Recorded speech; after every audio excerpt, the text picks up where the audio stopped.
Introducing. Unsigned. Undiscovered and under the radar music. Introducing.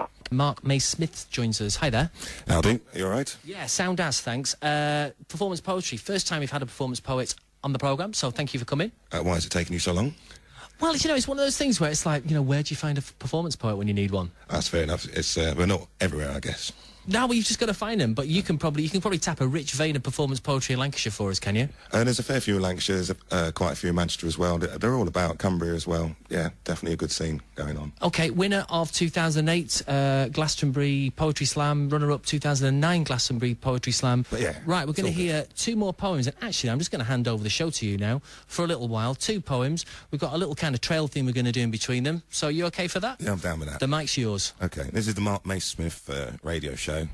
Coming, sorry, borrowed for 5 minutes. This poem is called Jimmy. I wrote it for some guys in Preston at the young YIP, YIP. See, look, now it's my show. I'm stuttering. Come on, take the mic back. Youth Inclusion Programme. It's called Jimmy. Jimmy didn't know what he was doing. It was only himself that he was fooling. At 17, he said goodbye to schooling to lay a stake in the estate that he was ruling. But Jimmy didn't know that he was laughed at by the youths that hung around beneath the big flats, who'd smoke a little weed but wouldn't do crack and would glory over the blagging of a 4-pack. No, Jimmy didn't know that he would die young, not shot down in the street by a hired gun. He's no gangster, just a prankster who misses his mum, who got caught up taking smack and then selling some. And Jimmy didn't know he was addicted. He thought smack would set him free, but he's restricted. A skinny, sickly scrote for sure, afflicted by the angel of death, suicide predicted. And Jimmy didn't know when to stop, always clucking for a hit when he got up. Today he tried to rob some money from a shop. He got took down by security, then locked up. And Jimmy didn't know his mind weren't well. He was bouncing off the walls inside his cell. To the devil his soul did gladly sell, to break him out of this unforgiving living hell. And Jimmy didn't know he'd lost his mind when his mum appeared to him with eyes so kind, saying, James, leave a sinful life behind. It's not escape but peace and love that you must find.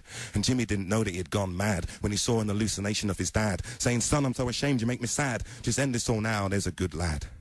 Jimmy didn't know this wasn't real, not as real as the emotions he could feel. Guilt, loss and self-pity made him kneel and fall sobbing to his knees as he squealed.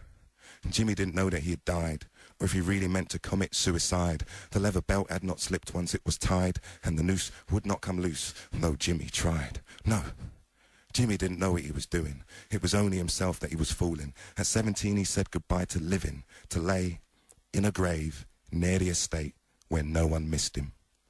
Poor Jim.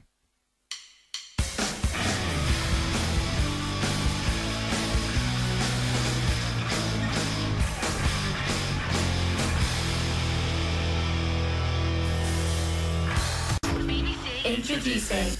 I'm outside BBC Radio Lancashire with Marc, Mace Smith. Hello. Howdy do. Now, you're a poet. Indeed, I'm a poet. Explain a little bit more to me, because you're not just a poet, are you?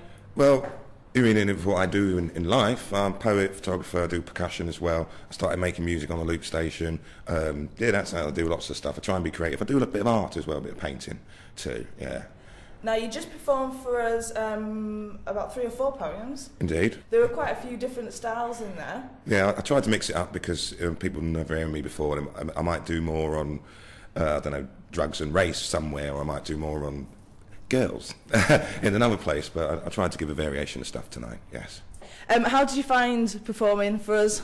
I really enjoyed it. It's nice because you had a little audience there, and Sean's a lovely guy, and I'm sorry about the Jaffa cakes. I will bring you Jaffa cakes, Shelley, one of these days. But yeah, it was fantastic, really. You get a sort of an idea of how many people might be listening, and then you forget that and perform to the people in the room. It's all good fun. Well, I found this particular show very impressive because I've been around the Preston music scene, and tonight you played Underdogs, Pencilin, Ivan Campo, you know, and it's people who should be on the radio, and it's nice to hear them on the radio, and the live set you had as well was great, and for me as well, just as a poet, to come and do some poetry on the radio, you know, and be a little bit let loose. It's been great fun. And if people want to check out what you do, where can they go to? I've got some experimental loopy tunes on MySpace, Fud Dub Tunes. It's THUDDUBCHUNES.